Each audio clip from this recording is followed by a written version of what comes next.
khususnya teologi gereja Katolik, dia beda dengan gereja Protestan. Mengapa beda?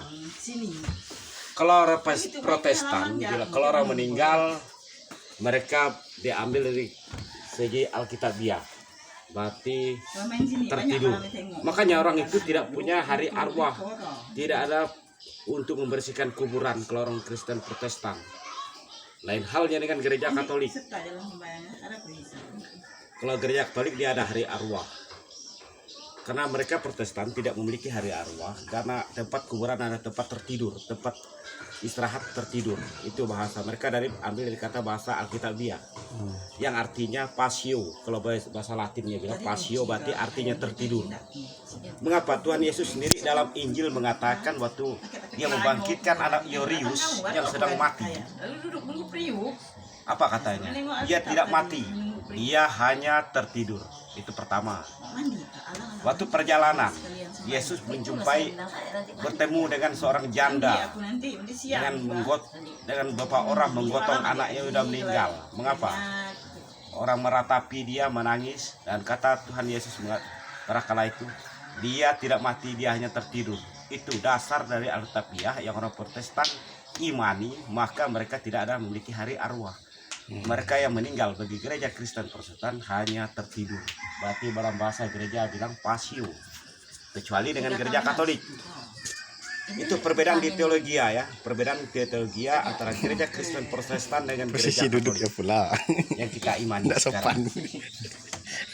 Kalau gereja Katolik, kita Filmnya bagus. ada hari arwah.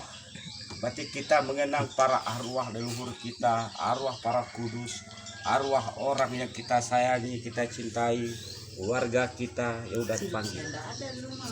Setelah meninggal, orang itu kalau menurut ajaran gereja Katolik, mereka langsung diadili. Itu pengadilan pribadi.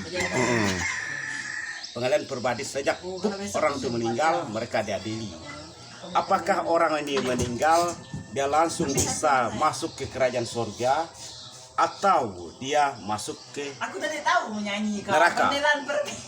Karena orang itu berlaku baik, bersifat baik, dan semuanya baik-baik, itu menjamin masuk surga.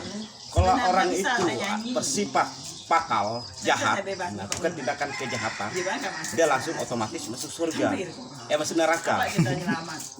Kalau bagaimana dengan orang yang sedang-sedang? Ada baiknya, ada buruknya, ada jahatnya. Berarti orang itu dinamakan di tengah-tengah. Apa nama tempatnya di tengah-tengah itu? Kayak kita.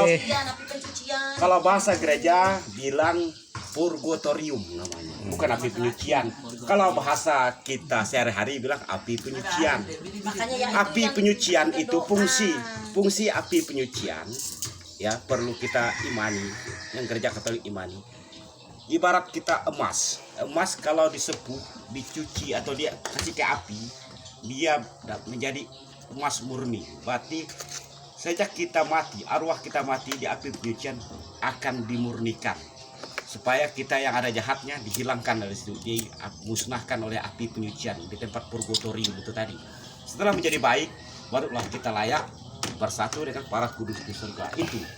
Itu prinsip dasar antara perbedaan gereja Katolik dengan gereja Kristen Protestan di teologi tentang kematian.